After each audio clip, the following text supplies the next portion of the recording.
Legenda Timun Mas.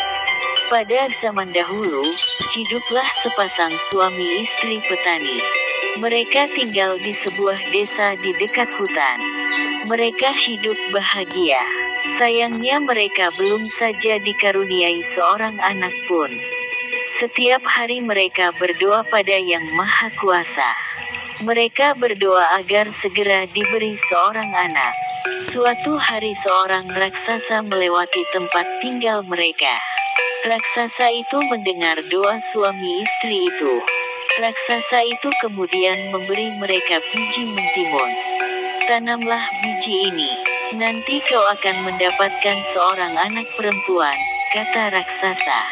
Terima kasih, raksasa, kata suami istri itu.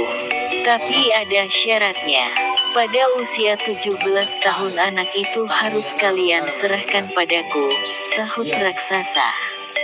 Suami istri itu sangat merindukan seorang anak. Karena itu tanpa berpikir panjang mereka setuju. Suami istri petani itu kemudian menanam biji-biji mentimun itu. Setiap hari mereka merawat tanaman yang mulai tumbuh itu dengan sebaik mungkin. Berbulan-bulan kemudian, tumbuhlah sebuah mentimun berwarna keemasan. Buah mentimun itu semakin lama semakin besar dan berat. Ketika buah itu masak, mereka memetiknya. Dengan hati-hati mereka memotong buah itu. Betapa terkejutnya mereka.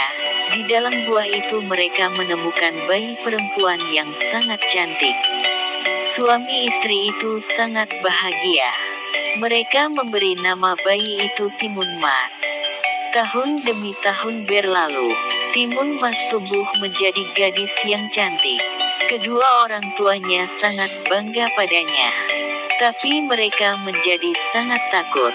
Karena pada ulang tahun Timun Mas yang ke-17, sang raksasa datang kembali. Raksasa itu menagih janji untuk mengambil Timun Mas. Petani itu mencoba tenang. Tunggulah sebentar, Timun Mas sedang bermain. Istriku akan memanggilnya, katanya. Petani itu segera menemui anaknya. Anakku, ambillah ini, katanya sambil menyerahkan sebuah kantung kain. Ini akan menolongmu melawan raksasa. Sekarang larilah secepat mungkin, katanya. Maka Timun Mas pun segera melarikan diri.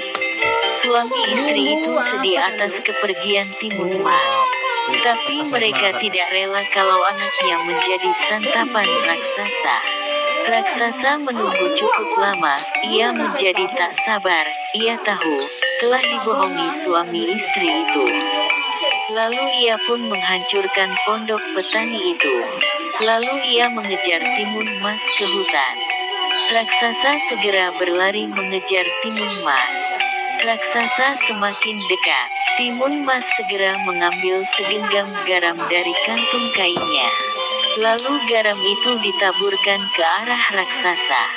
Tiba-tiba sebuah laut yang luas pun terhampar. Raksasa terpaksa berenang dengan susah payah. Timun Mas berlari lagi. Tapi kemudian raksasa hampir berhasil menyusulnya.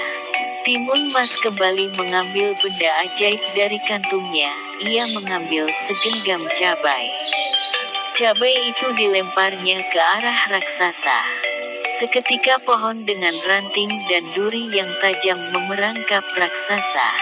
Raksasa berteriak kesakitan. Sementara Timun Mas berlari menyelamatkan diri. Tapi raksasa sungguh kuat, ia lagi-lagi hampir menangkap Timun Mas. Maka Timun Mas pun mengeluarkan benda ajaib ketiga, ia menebarkan biji-biji mentimun ajaib. Seketika tumbuhlah kebun mentimun yang sangat luas. Raksasa sangat letih dan kelaparan, ia pun makan mentimun-mentimun yang segar itu dengan lahap.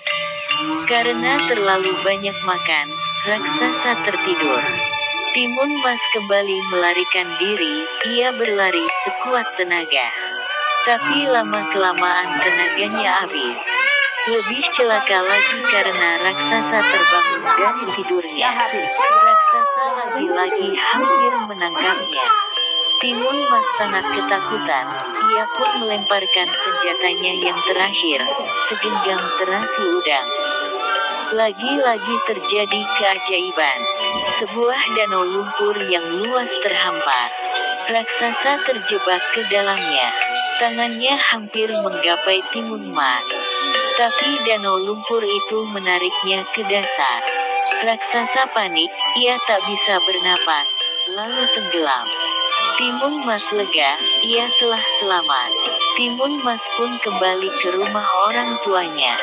Ayah dan ibu Timun Mas senang sekali melihat Timun Mas selamat.